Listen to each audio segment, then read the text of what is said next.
rangkaian kegiatan yang cukup panjang. Mungkin kepada rekan-rekan media kita buka press conference, barangkali ada yang akan bertanya, walaupun ini sudah muncul Pak Menteri, izin ada beberapa pertanyaan, namun saya buka dulu untuk yang berada di tempat ini satu penanya, selanjutnya ini yang melalui WA, silakan. Sebut nama dan medianya. Assalamualaikum warahmatullahi wabarakatuh. Saya Anang Pak dari MNC Trijaya dan Bu. Mungkin pertanyaannya terkait disabilitas ini. Kalau boleh tahu diskriminasi terhadap penyandang disabilitas ini masih ada nggak sih? Dan yang kedua, ada nggak daerah-daerah yang atau provinsi yang dinilai berpihak terhadap penyandang disabilitas, mulai dari fasilitas umum, kemudian perkantoran dan sebagainya. Itu yang kedua. Yang ketiga, mungkin ke Pak Menteri nih Pak. Amanah undang-undang bahwa 2% ASN itu bisa dialokasikan untuk penyandang disabilitas, kemudian dari swasta itu 1%. Bagaimana Pak sejauh ini aktualisasinya di lapangan termasuk di Kementerian Sosial? Mungkin itu aja, terima kasih. Assalamualaikum warahmatullahi wabarakatuh. Oke, satu pertanyaan. Untuk selanjutnya ada 2 pertanyaan dari Ibu Rini, Kedaulatan Rakyat. Pak Menteri, di tengah pandemi apa yang sudah dan akan dilakukan pemerintah untuk disabilitas? Nah, selanjutnya juga masih ada pertanyaan dari Pak Ipan Cakrawala. Di saat pandemi, apakah penyelenggaraan Hari Disabilitas Internasional 2020 ada yang spesial? Tentunya ini juga terkait dengan protokol kesehatan. Dan ada pertanyaan berikutnya, ini dari Ibu Sonya Kompas. Isu disabilitas tetap menjadi isu pinggiran dan sunyi. Bahkan di masa pandemi COVID-19 pun masih ada saudara-saudara disabilitas yang merasa tidak mendapat perhatian. Bagaimana pemerintah memperkuat program disabilitas agar benar-benar dirasakan tetap tepat sasaran dan sesuai kebutuhan mereka?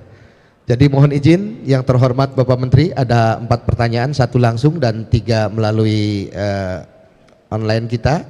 Untuk itu waktu dan tempat kami persilahkan kepada Bapak Menteri. Ya, mungkin saya jawabnya sekaligus ya, karena pertanyaannya secara umum kan hampir sama. Yang pertama, terima kasih atas dukungan teman-teman media yang selama ini menunjukkan dukungannya dalam bentuk pemberitaan-pemberitaan dan juga statement-statement yang terus mendukung agar saudara-saudara kita penyandang disabilitas ini benar-benar mendapatkan perlakuan yang setara dan juga bisa menjadi bagian yang inklusif ya dari pembangunan negara, khususnya pembangunan sumber daya manusia yang berkelanjutan. Karena kita juga dalam satu bangsa ini tidak boleh membeda-bedakan antara yang disabilitas dan non-disabilitas. Walaupun di lapangannya tentunya ada perlu memang adjustment atau penyesuaian terkait dengan situasi masing-masing. Tapi sebagai satu bangsa kita adalah satu ya, tidak membeda-bedakan yang normal, yang disabilitas. Saya kira pemerintahan di bawah Presiden Joko Widodo sudah sangat firm untuk itu. Perayaan Hari Disabilitas Internasional yang nanti akan dirayakan tanggal 3 Desember dimulai hari ini memang tentunya di tengah situasi pandemik berbeda ya.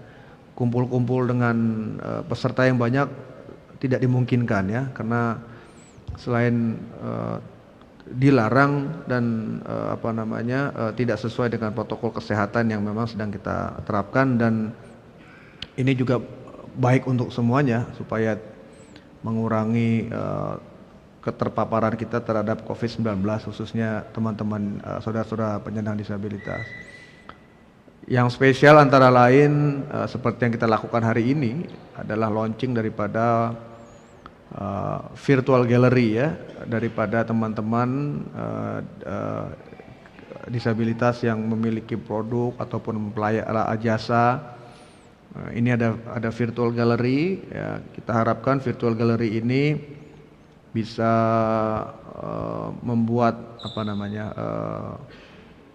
satu hal yang baru juga dan bisa lebih menampilkan karya-karya teman-teman penyandang disabilitas dan bisa diakses juga oleh siapapun. Jadi antara lain yang spesial selain tentunya protokol kesehatan adalah launching daripada website ini, di virtual gallery ini.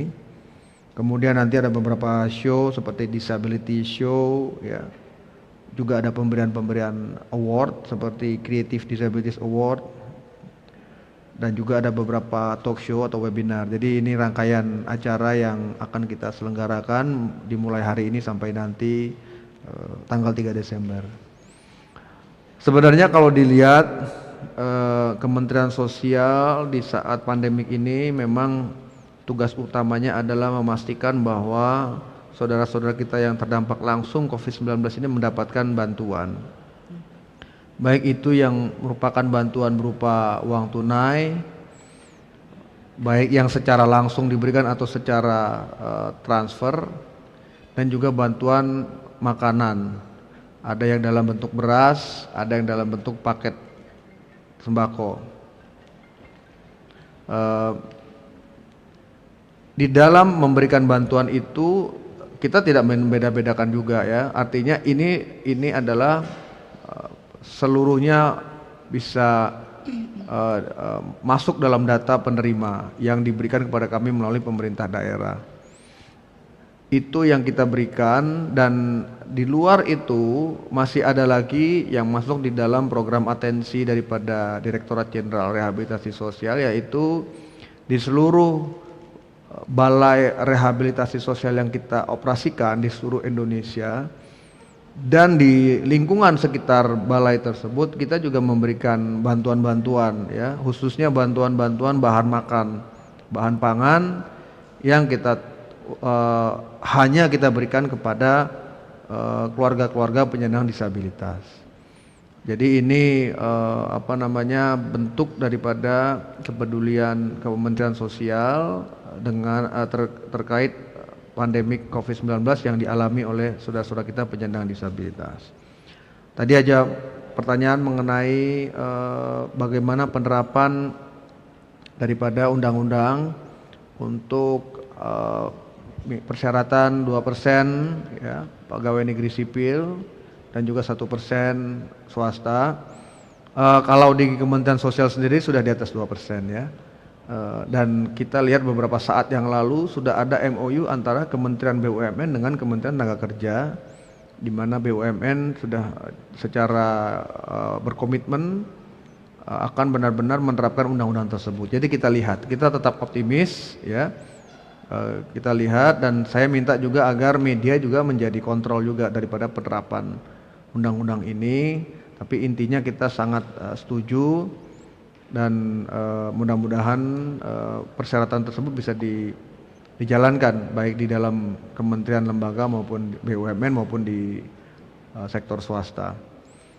Kemudian tadi ada pertanyaan mengenai apakah ada daerah, ya, kita memang tidak mendata detail, ya, tapi pastinya ada perlakuan yang masih diskriminatif terhadap saudara-saudara kita penyandang disabilitas, itu pastinya ada. Antara lain sebenarnya kita juga menghimbau misalnya fasilitas-fasilitas publik seperti transportasi publik, infrastruktur, ya, agar mulai sekarang benar-benar diperhatikan bisa menjadi ramah disabilitas. Ini juga merupakan bentuk daripada tanggung jawab negara menempatkan saudara-saudara kita penyandang disabilitas di tempat yang setara. Jadi kami Kementerian Sosial terus mendukung upaya daripada implementasi daripada undang-undang tersebut, baik masalah rekrutmen pegawai maupun juga fasilitas publik yang ramah disabilitas, sehingga nanti kita benar-benar tagline Indonesia Inklusi itu benar-benar bisa terrealisasi. Saya kira dari saya cukup demikian. Iya, demikian Bapak Ibu sekalian penjelasan dari Pak Menteri yang cukup mencerahkan untuk kita semua dari mulai skema bantuan sudah dijelaskan, dari bagaimana istilahnya pemerintah pro dengan istilahnya disabilitas dan lain sebagainya.